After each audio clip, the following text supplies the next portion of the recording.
Need my sunglasses.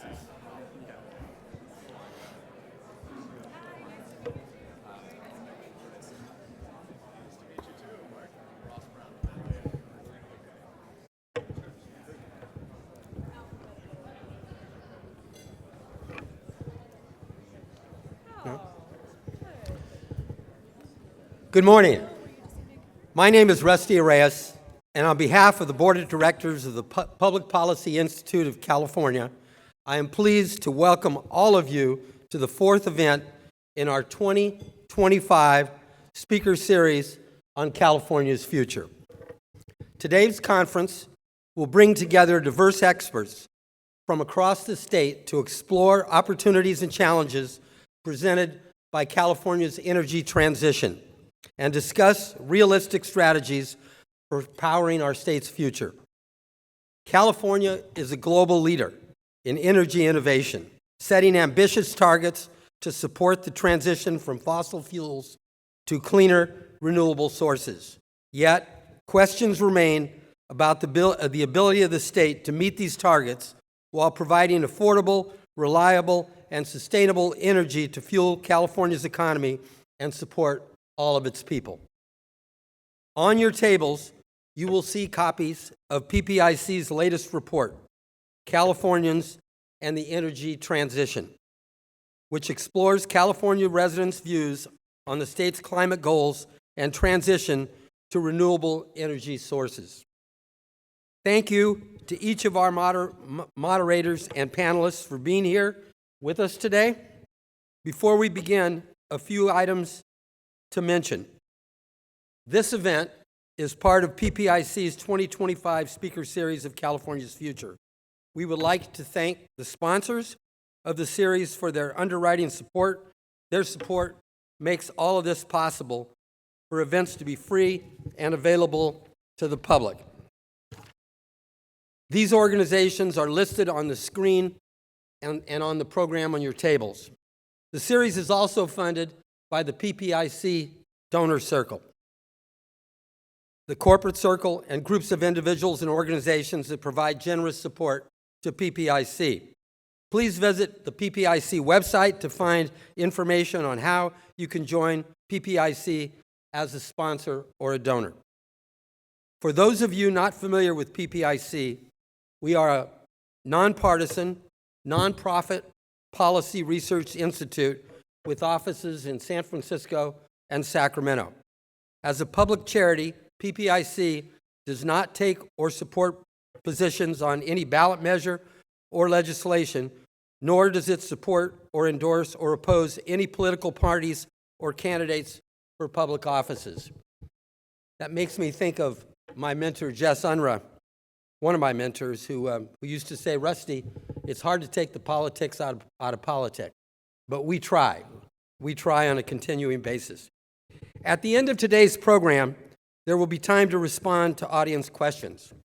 For those of you here in Sacramento, please raise your hand and PPIC staff will come to you with a microphone. For those joining virtually, please send an email to ppiceventquestions@gmail.com, ppiceventquestions@gmail.com. PPIC staff will be monitoring questions that come in. Lastly, and importantly, please silence your cell phones if you haven't already. With that, I am pleased now to turn it over to PPIC CEO and President and former Chief Justice of the California State Supreme Court, Tani Cantil Sakaoe. Thank you, Rusty. Chief Justice. Thank you, sir. Glad you're here. We appreciate the introduction. Welcome, everyone, and good morning. A special welcome to our students here who are a part of PPIC's Cal Civics Initiative, teaching young people about the power of democracy. And they're here today from Sacramento New Technology High School. Please wave at us so we know where you are. Thank you for being here. Thank you to Ellen Wong for bringing them here. We are glad that you're here to hear our most knowledgeable people today speak about energy. Our first panel will be to discuss California's progress toward its clean energy targets, and also the views of Californians on our energy transition.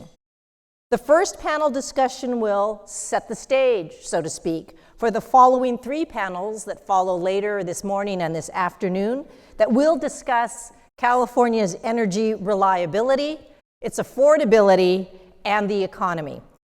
I'm excited to be joined by this opening conversation with these experts. And in alphabetical order, I tell you who they are. Mark Baldassare, Ross Brown, Secretary Yana Garcia, and Graham Naus.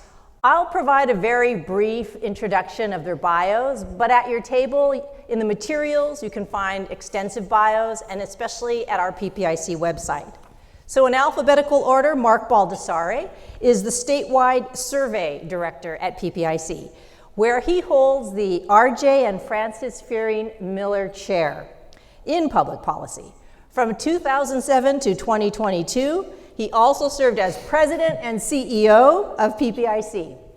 He is a leading expert on public opinion and survey methodology, and he's directed the PPIC statewide survey since 1998. Ross Brown is Chief Deputy Legislative Analyst at California's Nonpartisan Legislative Analyst's Office. In 15 years at the LAO, he has been an analyst in a variety of policy areas, including an 8-year stint as an energy and climate change analyst. He now oversees K-12, higher ed, public safety, and environmental and transportation issues. Secretary Yana Garcia was appointed the California Secretary for Environmental Protection by Governor Gavin Newsom in August of 2022. Secretary Garcia oversees the state's efforts to fight climate change, protect air and water quality, regulate pesticides and toxic substances, and achieve the state's recycling and waste reduction goals, as well as to advance environmental justice. As a member of the governor's cabinet, she also advises the governor on environmental policy. Graham Naus is CEO for the California State Association of Counties, known as CSAC, and the California Counties Foundation, representing California's 58 counties and our 296 elected supervisors. He has spent his career working for California counties, including 6 years with the Placer County as the Assistant Director of Health and Human Services. Welcome to all of you. Very excited to have you here today in our Setting the Stage panel. The first question I'll ask you, Secretary Garcia, and that is that California has established a number of targets for reducing carbon emissions and transitioning to clean energy sources. State law calls for reducing greenhouse gas emissions to 40% below 1990 levels by the year 2030. State law mandates that all of the state's electricity come from renewable sources by 2045. Today, where do we stand in achieving those targets? Yeah, thank you. First of all, thanks for the opportunity to be here. It's always a pleasure to join this crew, and thanks for the work of PPIC, especially in the most recent reports.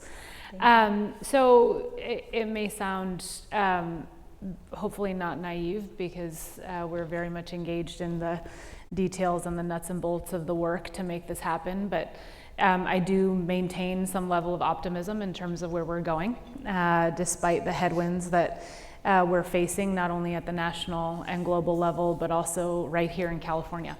The scoping plan obviously charts out much of what you just went through, and I think that we're actually making good progress. We have achieved several of our targets. We have a lot of work to do to get to our 2045 goal. We have a lot of work to do to even get to our 2030 goal. But I think we have some level of pride to still focus on, and some level of examining our success and how we were able to achieve our 2020 targets 6 years early. how we've been able to deploy in just last year 7,000 megawatts of new clean energy resources for the state of California. We've been able to deploy unprecedented battery storage capacity. And I think we have to maintain a focus on what is working as much as a recalibration focus on what is not working. I think right now, one of the things that is very top of mind for all of us, particularly given much of the pressure that we're getting from the federal administration, is that the scoping plan also requires a 90% reduction in fossil fuel consumption and use. We've always known that would be challenging. I think we've had a number of challenges already on the pathway to achieving the progress that we need to achieve on the consumption and the supply side to get there across the transportation sector. But as both an environmental priority and also an acute environmental justice priority, I think some of these issues that we're seeing now unfolding through the scoping plan implementation are really important to maintain a keen focus on and not lose the forest for the trees.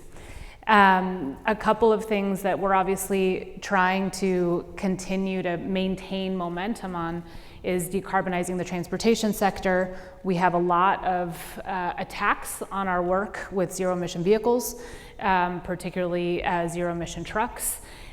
We have a number of challenges, including new challenges to our Clean Truck Partnership, which is something that we were extraordinarily proud to achieve with some of our manufacturers, and unfortunately are now in a position where we're playing defense in ways that are extraordinarily harmful for communities, particularly those communities that are impacted by pollution at a more disproportionate rate than others. So I think we're making progress. We certainly have a lot of recalibration to do. I know we'll talk about some of the cost pressures that so many Californians are facing, but I definitely want to open with the fact that we have a good amount to be proud of and a good amount of success in many of the investments that we've made as well in achieving our scoping plan goals through our California Climate Investments Program, and specifically focusing many of our investments in disadvantaged communities. I think we've had a very clear focus on low-income communities. Perhaps we could have done more to protect the middle-income communities as well, middle-income residents, to ensure that this transition is holistic and includes everybody, but I want to make sure that we're also able to focus on the great progress that we've made and hopefully will continue to make as we move forward. Thank you, Secretary, and I'm glad you pointed out that we made early progress and that we continue to make that, but that the state recognizes that calibration is important, and it's also part of progress is calibration as the progress proceeds and we see how that works out. I also want to say to all the panel members, I'm asking you each individual opening questions, but if there's any part of any other question you would like to answer or chime in, please do for our audience and for all of us. My next question is to you, Mark, and that is that your recent PPIC statewide survey has found that while Californians are generally supportive of the state's clean energy targets, as you've just heard about, less than half of Californians in the survey, they say they are not willing to pay more for electricity from renewable sources. So the question is, what does it mean for our state policymakers to align California's climate targets with the economic realities that face our residents? That's a really good question, thank you for asking it. And I really appreciate being part of this distinguished panel. I'm honored to be with all of you today, and I appreciate all the interest that I'm seeing from our folks in the audience, and look forward to getting to your questions. So I, first of all, would start by saying that when I look at the polling that we did this year, and for the last few years before we did our environment survey in July, when we asked people question number one in our survey, what's the most important issue facing the people of California today? The most important issue has been the cost of living consistently over the course of the last few years. And this is something that Californians on a variety of levels experience, and I've become sort of more aware of it the last few weeks because we just finished a series of 12 focus groups in 6 regions of the state with Californians, and the issues around cost of living are serious for many Californians, and they're not going away. So when Tanya and I talked about the report that we were writing, it occurred to me that I've been doing the environment survey for 20 years. We've been doing the Californians in the government survey. Let's look at the issues around cost of living and environment together in this poll in a few questions that we're going to ask. And what we learned is that questions we hadn't asked before about how people feel about their utility bills.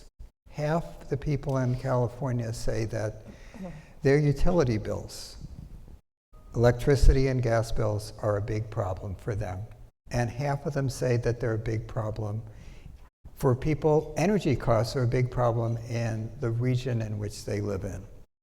So those factors are very important today in terms of how people feel when they're being asked to be part of the solution. And part of the solution around something that Californians have said they believe in for a long time, and that is the fact that the state is facing climate change risks and issues. Majorities of Californians have said that in our polling for years. But before there was climate change, and I'm very much aware of this because I'm starting to work on a chapter in my book on direct democracy called California in the Vanguard. Basically, since the late 1960s, Californians have been tuned into environmental issues and have a long history of bipartisan support around protecting the environment. So when we did our polling this year around questions that we've been asking for the last 20 years about how people feel about the work the goals that the state has set around reducing greenhouse gas emissions, I wondered, with all the other changes that are occurring, have people's views on this issue changed? No, people still feel strongly that climate change is an issue. We ought to do something about it. In general, the approach of reducing greenhouse gas emissions, turning to renewable energies, building solar plants, wind power, as opposed to drilling offshore oil. This is where they stand. Those attitudes haven't changed much. But some attitudes have changed that are important to factor in as we think about the energy future. And by the way, we started asking about the scoping plan when it first came out. The general views about the scoping plan, reducing greenhouse gas emissions, moving to clean energy, strong support for that. When we started asking people questions about electric vehicles, their own interest in it, the fact that that in the future the plan is to go from a fleet of fossil fuel vehicles to one in which the vehicles would be burning clean energy, then people start to kind of waver in terms of their support. One of the most dramatic changes that we've seen in our surveys over time, two questions. One is, are you willing to consider buying an electric or leasing an electric vehicle for your next car? When we started asking this question in what I'll call the 20 teens, the mid like 2016 and so, most people said, yeah, I want to consider that. I want to do that. We had another question which we started asking around the same time in the mid-20 teens. If renewable energy costs more, are you willing to pay the price of the increase? In the mid-20 teens, people were saying, yeah, I'll do that. When the pandemic hit, I'll just use that as an example because 2020s, things started to change in terms of how people felt about the economy, the cost of living, and their role in the solution of reducing greenhouse gas emissions. We now find a majority of people, and it's not new this year, it's been there before, saying, no, I'm not willing to pay more for electricity, and no, I'm not considering buying an electric vehicle. Why? It's because of how people feel about their utility bills today. You know, it comes down to that. You know, half the people saying it's a problem for me, energy costs are a problem in my region. If you go to people who make under $100,000 this year in California, that number jumps to 60% saying my utility costs. So until we figure out something to do about utility costs, we have a problem. And getting people involved at the level at which they need to be involved and continuing to support what they strongly believe in is that we need to do something about climate change. I'll just stop there. Thank you, Mark. I mean, you've really sort of described for me a situation where conceptually we all agree that we need to transition and climate change is important. But when it comes to bread and butter, boots on the ground, when I sit around my table to pay my bills, it sort of changes how I think in the abstract, because the immediate future for me is trying to pay my bills and to try to put something away and to build a nest egg and to pay for education. And in California, that's challenging. I wanted to also ask you additionally, and maybe this you don't have more to add to it, but I know your report is out today on the survey, and I wondered if you thought that there were any takeaways you wanted to mention to the group about your report. Yeah, so Tani, first of all, thank you for the opportunity to work together on our report. And we had a conversation which, about new questions to ask. And there's something that I want to point out in particular, because after the survey was done, you said, what surprised you the most? So there is something that we saw in the report which I would call a confidence gap, which I hadn't asked about before, thanks to having a co-author who raised this issue. But there are two questions that to me were very important.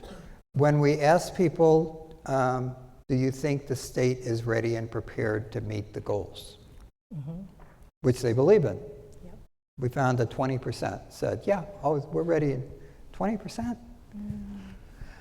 When we asked people, do you think that what we're doing is, in reaching these goals, we're going to get to a point where we have an adequate and reliable energy supply in the future? It was 40%. So that's what I call a confidence gap, in which you strongly believe, and this is a term that Dan Yankelovich made famous years ago, and he was one of my mentors, so I'm always looking for those confidence gaps. There's the confidence gap in this issue right now.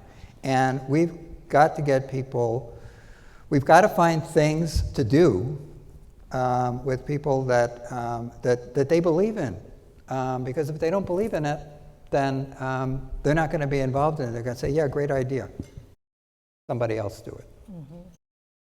That's a significant issue for California with the confidence gap. Notwithstanding, the will is there, but then the practicalities are challenging, which is why I'm going to ask Ross Brown from the LAO the next question about the Legislative Analyst Office has highlighted the need for a clear, coordinated roadmap for guiding California's efforts to accomplish its emission reduction targets. So I have two questions, and that are, the first is, in the LAO's view, what are the most critical elements of such a plan? Yeah, thanks for the question. It's a great question. I want to echo just the thanks for being invited and the honor in being part of this distinguished panel. I think since this is the setting the stage panel, I did want to just back up a little bit before I get to your specific question on the planning and echo some of the things that have already been mentioned here, but I do think it is important to recognize that the state has made progress so far. Meeting that 2020 goal a few years before scheduled is an important step and something that the state should be proud of, I think. Increases in renewable energy from 2013 to 2023. The portion of renewable energy that's used to generate electricity for retail sales doubled from 22% to 43%. So that's a significant increase in renewables over that period. There were some costs associated with that, and the estimates are sometimes a little bit difficult to pin down exactly, but there have been some costs. But so far, there's a lot of things that are driving increased electricity costs. Renewable generation is one of those, but based on our analysis, it's not probably the biggest one. There's a lot of other costs like wildfire costs and other things that are driving increases in rates. So there have been costs, but they've been somewhat modest, at least in the electricity space. Now, I set that up for the main reason, I think, of kind of just driving home the point that the 2030 and 2045 goals are much more ambitious than the 2020 goals. And so I think that raises a lot of other questions about how challenging these goals are and how costly they might be to meet. And that makes it extremely important for sort of planning and putting together a mix of policies and analyzing those policies to select the mix of policies that the state wants to move forward on. Just to drive home that kind of more ambitious point, if you look at from when AB 32 was passed to the most current data we have in 2022, the annual reductions in emissions have been 1.5%. If you look over the next several years, in order to meet our 2030 goals, the annual emission reductions you need are about 4%. So we're going sort of from a rate of emission reductions from 1.5% to 4% just to meet our 2030 goals. So there's a real increase in the level of ambition. And so I think that leads me to kind of your question about the planning around what policies is the state going to kind of use, and what should it put into kind of those plans for what policies to use. And I want to highlight three main things, I think. One is I think it's really important for us that the state be very specific about the how and which policies are going to be used. I think that was one of our main criticisms, I think, of the 2022 scoping plan, which is it identified where the state was hoping to get and planning and assuming to get reductions from different sectors, but it was a little light on the details on the how, which specific policies are going to be implemented. Is it regulations, mandates? Is it funding from the state or from ratepayers and incentives? Is it market-based mechanisms like cap and trade? And it's really kind of those nitty-gritty details around those policies and how you design them that really kind of drive whether you can be kind of confident that we're going to meet those goals and what those costs are of meeting those goals. The second point I want to emphasize, which kind of brings me to that, which is the cost, which has already been mentioned here already a couple of times. And that really is, I think we view as kind of the core challenge of trying to balance that level of ambition with the costs that it would impose on Californians, households, and businesses, and trying to balance that. And it just becomes, as the goals are more ambitious, more and more important to focus on which policies are likely to able to get the state to achieve those emission reductions at the lowest possible cost. And just to drive that point home a little bit, based on some of the information that we've done in our analyses, other analyses that the administration has done, you'll see a wide range of costs in terms of dollars per ton to reduce a unit of greenhouse gas emissions, ranging from $10, $20, $30 a ton to, in some cases, thousands of dollars a ton. And so really, as we kind of try to achieve these much more ambitious goals, we think there's a lot of different factors that go into the mix of policies that are going to be adopted, but we think focusing on costs is going to be a really, really critical piece of that decision for policymakers going forward, and having good information on that. And the final thing I'll mention real quick, hopefully, is the just flexibility and evaluation and monitoring how things are going. These goals, 2030 is approaching quite rapidly, but 2045 is a long-term goal, and there's going to be a lot of things that change between now and then. Changes in economic conditions, changes in technological developments, both for the good and the bad, potentially. Changes in federal policy, of course, is an issue.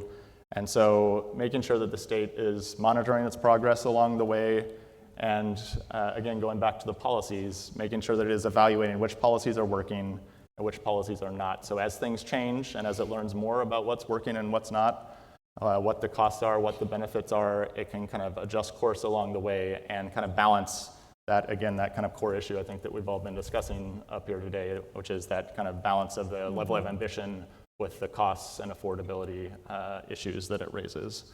And the final point I'll mention on that is we think that kind of monitoring and evaluation piece is not important just for state policy making and ensuring we're balancing kind of those things for California residents, but also in the kind of overall view that California is 1% of global greenhouse gas emissions. And so if it's going to have any significant effect on global emissions, its role will be to kind of demonstrate to other jurisdictions what policies work, what policies don't, what policies can achieve some of these goals at the lowest possible cost. We think will be an important part of that. Thank you, Ross. I, like many of us here, probably all of us, truly appreciate the analysis and the clear-headedness and approach that the LAO brings to all issues. For me, particularly this issue, because you are able to distill it in really clear ways about the direction California needs to go and to lead. I especially appreciate your comment that the goals that we set, that we talked about earlier, are ambitious. And I think ambition is a great thing to have. We strive for ambition. And so California, that sort of resonates with me, that we will be ambitious. That's who we are. And we have a proven record. But now we do need to recalibrate, and we can see where some things need more of a consideration and accounting and monitoring. And that it is important that we get it right, because California is leading. And with 1%, people will want to see how to ensure that we can approach the other 99%. So really greatly appreciate how you've characterized our goals and what's ahead and why it's ambitious. Thank you.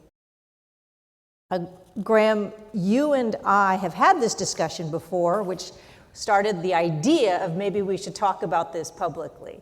So many components of California's energy transition will require cooperation at the regional and local levels.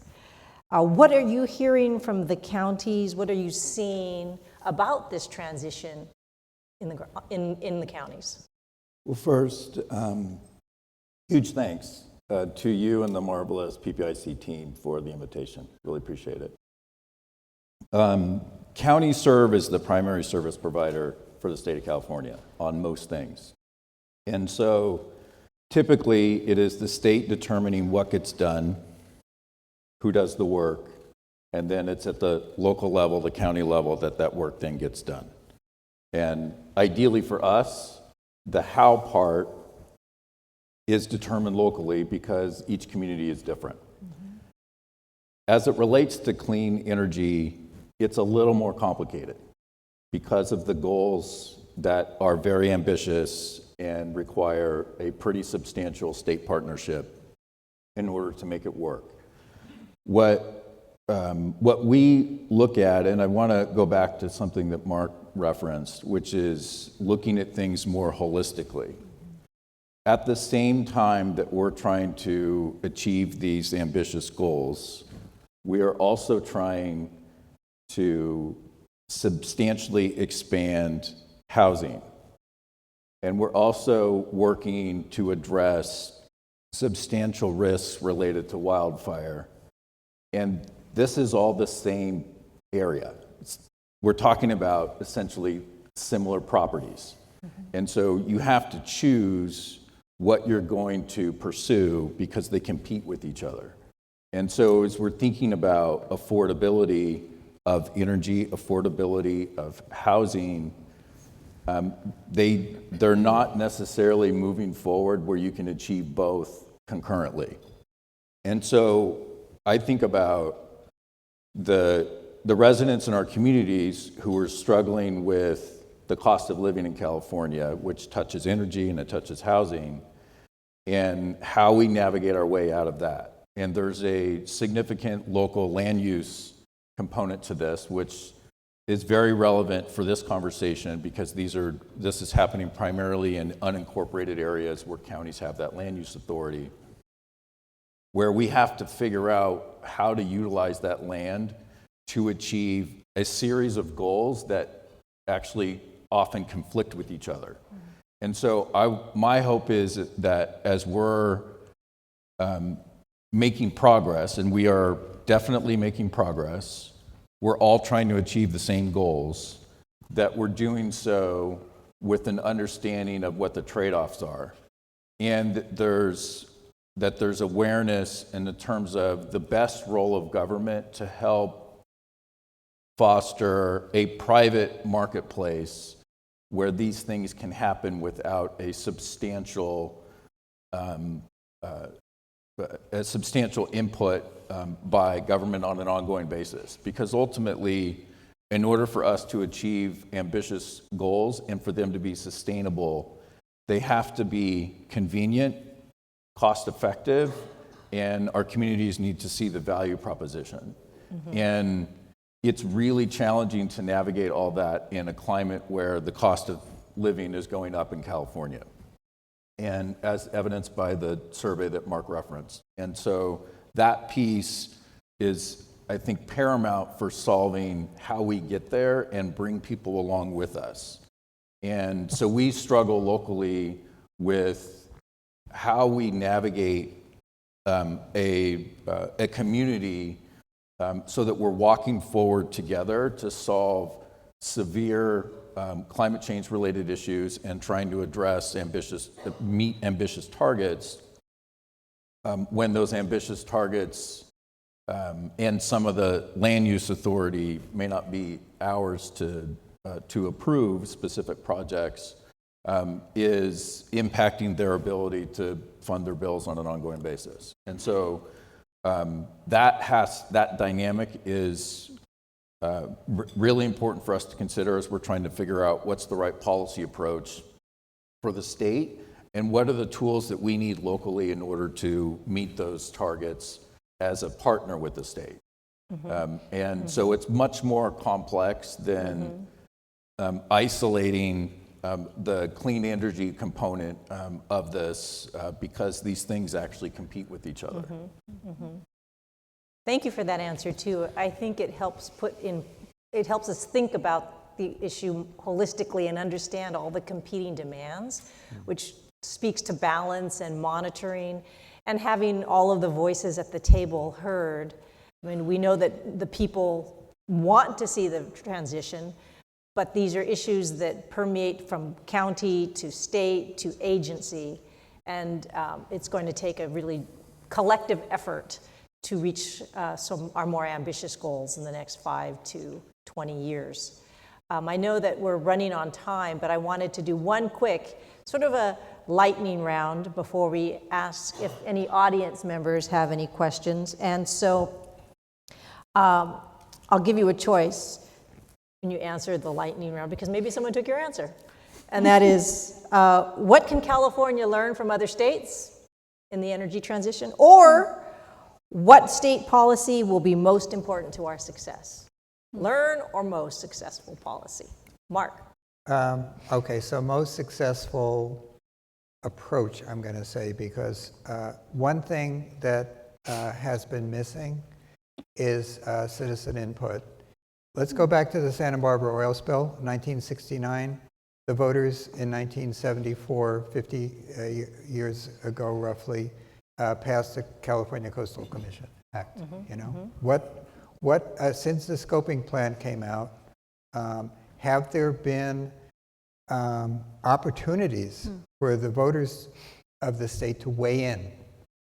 So when I think about California's leadership, I think about our leadership in terms of a direct democracy where people actually weigh in. And I would encourage our current administration and everybody who's wants to be part of government after the 2026 election to think about ways that we can get citizens involved. You know, we've got something called the Engaged California online website now. We have possibilities of having things like citizens' assemblies on this topic. I mean, this is a big issue. It's an important issue.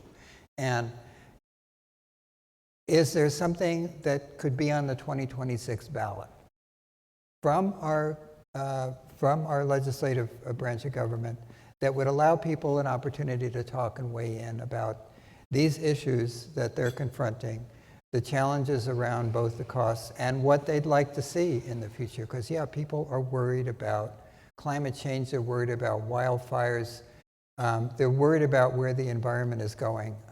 And if we don't get people involved in this, we're not going to solve the problems. Thank you, Mark. So Ross, what can we learn, other states, or best approach for us? I think I'll go with the first one and what we can learn from other states. And I think, it's interesting if you look across other states, you will see significant increases in a lot of cases in renewable generation in those other states as well. And so I think that tells an interesting story that, some of what's happened here in California is due to policy changes, but a lot of what happens on kind of the emission reduction side, or at least what has happened so far, has been a result of technological change and improvements and lower costs related to certain renewable generation. And so I think that's an important lesson to learn, because going back to kind of, one of my previous points too, is things will change along the way and in unexpected ways. And so I think that's, looping into the cost point as well. Technology costs will change over time. They'll be more or less expensive than we expect. And so continuing to track what those costs are, how technologies are changing, being willing to adjust course if we learn that something ends up being less or more costly than we originally expected, and taking that into account as we're balancing the different policy mixes that we have. Thank you. Secretary Garcia, Sure. learn from other states or best approach for California? Yeah, I'll go with some of the best approach for California, and I want to focus on lifting up some of the points that were made by fellow panelists here. I think a couple of things. One, just to put a fine point on sort of the scoping plan and our approach. It was very much by design that the scoping plan went from less ambitious, less aggressive, to more aggressive over time. And that was for the very reason to allow nascent technologies to uptake, to allow progress to sort of slowly move through the societal fabric that we have here in California and across our economy. And so I think, we could not have anticipated so much of what's happened. I think, again, the focus on recalibration at this moment is so important, given everything that has taken place over the past decade plus, but really wanting to make sure that we understand that methodology and that approach was not necessarily wrong, is not necessarily wrong, and is actually something that we need to hold on to. I think the thing on everybody's mind right now is the extension of the Cap and Invest program. And while this is not a radical program, this is a program that, the state has benefited from and has had, by all intents and purposes, pretty bipartisan support. It is an industry program. I think this is something that we have to take seriously and really think about how the renewal of this program and extension can meet this moment that we're in. We've seen $33 billion of investment from this program, so much of which has gone to disadvantaged communities, billions of dollars that have gone back to ratepayers through their utility bills. There is a lot of benefit to leverage over the next few months and year in the reauthorization of this program. And so I think we need to maintain focus on that, particularly here in California. It is a program that many other states look to model their own trading programs, and something that is a global model as well. But for us right now, I think the most imperative thing is to focus on how this meets the needs of Californians. Thank you. Graham, approach or best policy? Or learn from other states or best approach? So to keep it even, let's learn from other states. I guess first I would say California is a global leader and should remain one. And it's California, there's special things that can be done here in California. They've been done for many, many years. California has shown the way. There's no reason for that to change. I do think there are some things that we can learn from other states about sometimes getting out of our own way. And I'm not talking about Texas, where there might be an industrial facility next to an elementary school. That's not what I'm talking about. But the ability to stop projects that have an overriding benefit or may take 15 years to get put in place is hugely challenging in a number of spaces. And recognizing the importance of community input and the local authority, which is specifically used to protect those communities and to grow in ways that that make sense economically and are sustainable, that needs to be protected as well. And there's no progress without disruption.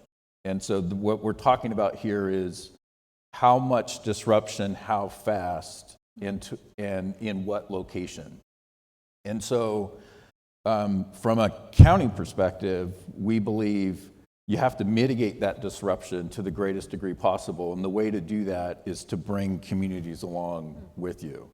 And because if you're not bringing communities along, the amount of resistance that will occur is problematic for us locally and ultimately undermines what the state's trying to accomplish. And so there's great potential. There's great potential in that space where things are. The cost is always going to be relevant, and so we have to figure out a way to gently guide a marketplace that can thrive without massive state ongoing investments. That has to be in place. If it's not in place, the costs are going to rise too high, and there's going to be a massive pushback on the part of residents of the state of California. And that's not a good place to go if we're trying to lead the world in clean energy and how you navigate through climate change. There are so many elements of that we can both see in California, but also that are in place in some other states where it's less of a heavy hand.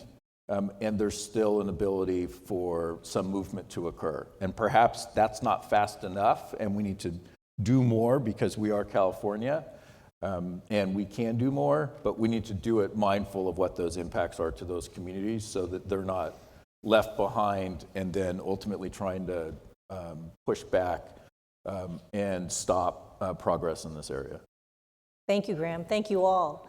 We have a few minutes at this point for audience questions, and we have 3 PPIC folks who are running mics, and if you get the opportunity, please state your name, and if you're with an agency, please say so, and we'll go until we're out of time on this. So, Yancey, I see you have a person.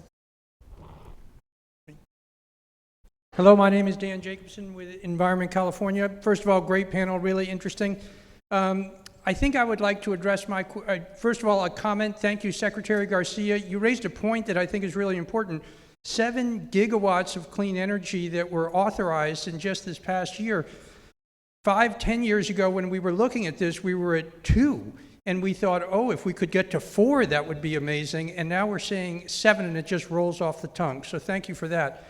I think to the LAO, my question is there any way that we can look at the cost and maybe ask 2 questions? One is, what if we hadn't done these smart policies that we had done? What would the fiscal impact be to California? The RPS, when we passed it, I think in 2001, Senator Scher and his good work that he did set us on. I know those first contracts were expensive that we signed with those renewables, but right now the renewable contracts that we're signing are lower than ever. And how do we compare and contrast both that, and then how do we look forward to go, what are the next smart things that we can do that help policymakers think about it? I think a lot of what Mr. Baldessari said, too, about getting local communities involved with clean energy is going to be one of the key things, and that can help us with some of the county work, too.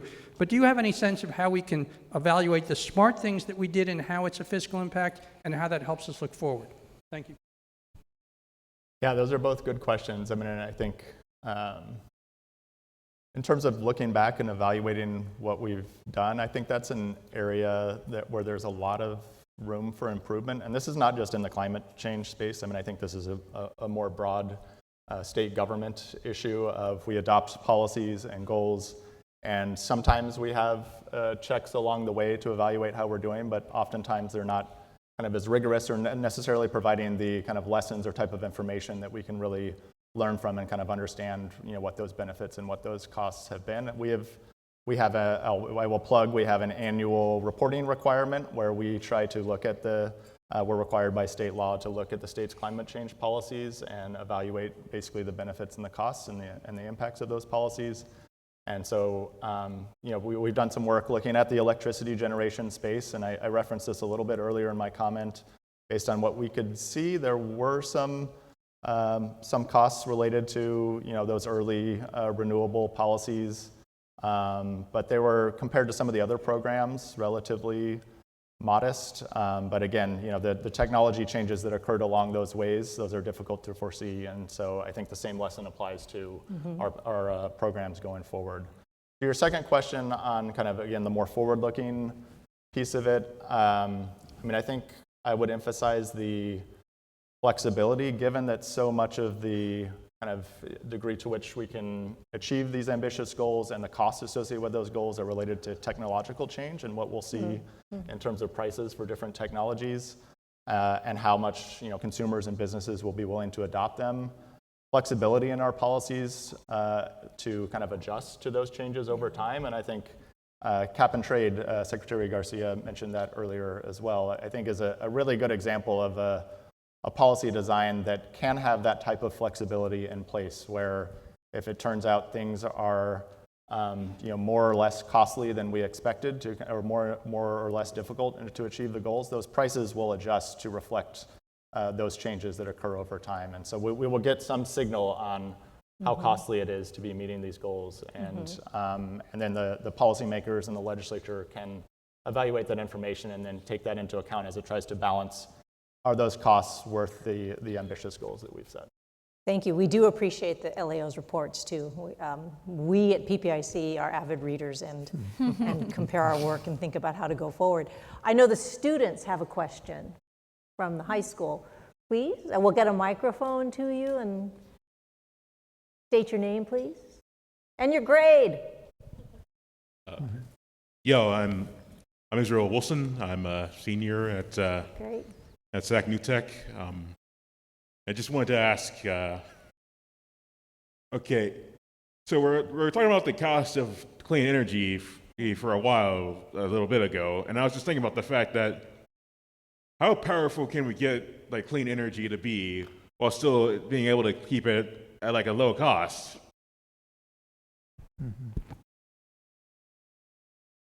Anyone want to field that question? I'll start with just maybe taking it just a step back, because I was actually thinking of you all as we're talking about costs, thinking of your table in particular. I think one of the things that's come up, because obviously in the climate sort of transition space and energy space, this question comes up quite a bit, but it also comes up with all of our programs in waste reduction and recycling. The question of who bears the cost is really what it is, right? Is it ratepayers? Is it utilities? Is it corporations? Or is it, taxpayers, residents? And I think one of the issues that we're really grappling with here, and part of the reason, I think when we focus on the Cap and Invest program, which is our carbon trading program, we really want to focus on the fact that industry can bear cost and should. Corporate entities can and should bear the cost of this transition. What we're trying to guard against is utility ratepayers, customers, households, residents having to bear the brunt of that burden, of that cost burden. And so the question about how quickly can we go, how powerful can the transition be, how much can we deploy, really has to do with what are the levers that we're pressing from a policy standpoint to ensure that when we go fast, we're not going fast at the cost that is borne at the household level. So it doesn't really answer like how can we do it mathematically. I think that's one of the things that we're actually grappling with from a policy standpoint, but sort of gives you a flavor of what we're trying to balance in the process. I don't know if anybody wants to add.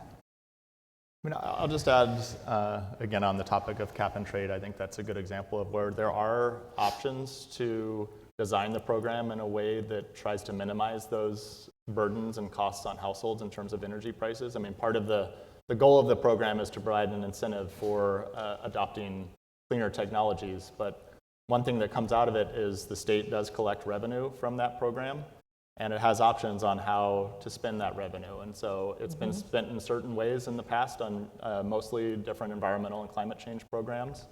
But there are a lot of important design decisions about how to use that money and those allowances. One option that is currently being used and could be used potentially even more is providing that money back in terms of rebates to households and or businesses to kind of lower the burden of those costs.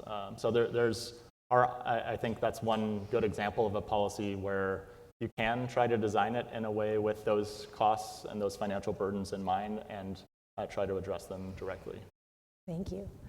We have come to the end of this first panel, and so please join me in a round of applause for our speakers.